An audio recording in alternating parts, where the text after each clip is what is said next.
Is this truly the one set to rule them all? Or is your money better off being spent elsewhere? At $460 or £400, it's a big ask. But I think I've fallen in love. I'm Will, and welcome back to the Brick Bracket. Today I'll be reviewing set 10333, Barad-dûr. Right off the rip, this is one beast of a set, much like the promo that released alongside it back in June 2024. It comes with 5,471 pieces and stands at 33 inches or 83 centimetres. Inside the box you'll find 40 number bags and 3 instruction booklets. Unfortunately, there's quite a sizable sticker sheet with 14 fairly large stickers, which really should have been printed at this price point. However, what this set lacks in printed elements it certainly makes up for, with a family of new helmet pieces moulded especially for this set. And as for the minifigure lineup, just wow. LEGO really has gone 3 for 3 of these larger Lord of the Rings sets. However, I don't know if this tops Rivendell's. Speaking of Rivendell, both the Sam and Frodo that we get in this set are the exact same versions that we saw back in 2023, minus their capes. That is until you put on these new helmets, which they wore as a disguise when they did indeed simply walk into Mordor. It's great to see LEGO going the extra mile by including new pieces for the sake of accuracy to the source material. Both hobbits come with dual moulded legs and have nice torso prints. Frodo, of course, has the one ring, of which, ironically, this set includes 3. Sam comes equipped with his sword and the Phial of Galadriel, ready to fend off Shelob. Gollum is also included, and has had a redesign since his last appearance in the Hobbit wave back in 2012. I like his moulded waistcloth, but I'm really not a fan of what they've done to his pupils. You get a selection of orcs, which would have been great to see in a smaller set for army building. To command the orcs there's Gothmog, who's lieutenant of Minas Morgul, which few people know is the second of the 2 towers. It's the first time that we've got this character in LEGO form. I like his printed chestplate, and his head print perfectly captures his disfigured likeness.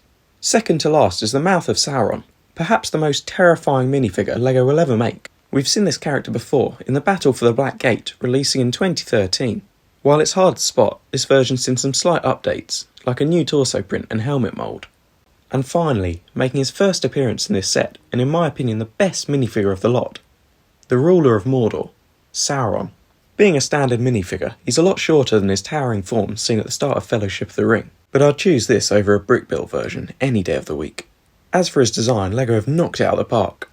He features a new helmet and shoulder mould, which does give him that bit of extra height. He's got a black cloth cape, and comes with a mace that he can use to smash hordes of elves. Removing his helmet reveals his fiery face print, and his torso and legs also have great printing. I can see a lot of people wanting to get their hands on this set, just for this minifigure alone. While we're looking at minifigures, there's a mini Mount Doom build, which provides a good display option for Sam, Frodo and Gollum. Overall, I think Barad-dûr's 10 minifigures hold their own against Rivendell's 15, and they definitely complement each other well. Moving on to the build, I think it's definitely a contender for the best designed set of all time, and as someone who owns most of the Star Wars UCS sets, I don't say that lightly. What really impressed me about the model is how the design used oranges and browns to accent the tower. What could have easily been an all-black build, where the many architectural details blend into one, is given a lot more visual flair coming from the lava's underlighting. There's also a lot of rock representing the mountains of Mordor that Barad-dûr is built into.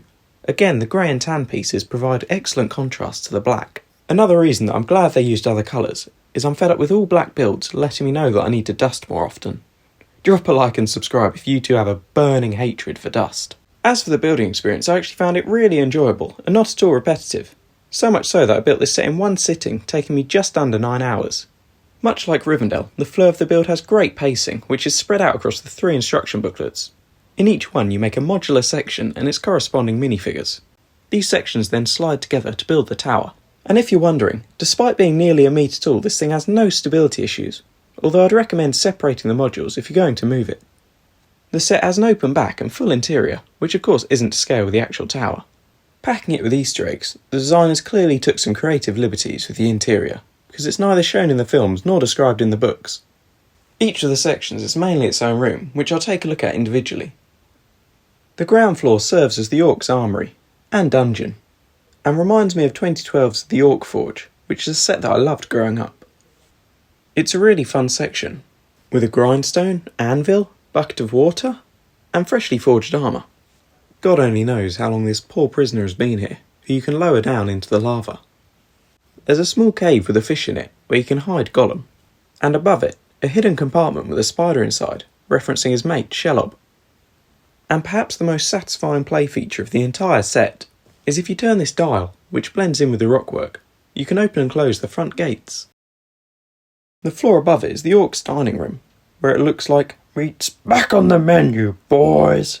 The floor and table are littered with bones, and there's a keg filled with green juice. The delicacies don't stop there. There's a pot on the stove with a carrot and a bone in it. This section has another hidden compartment with a stickered reference to the 3 rings of power given to the elves. While it's a fun design, I can't imagine the orcs would be civil enough to sit down at the table and share a meal.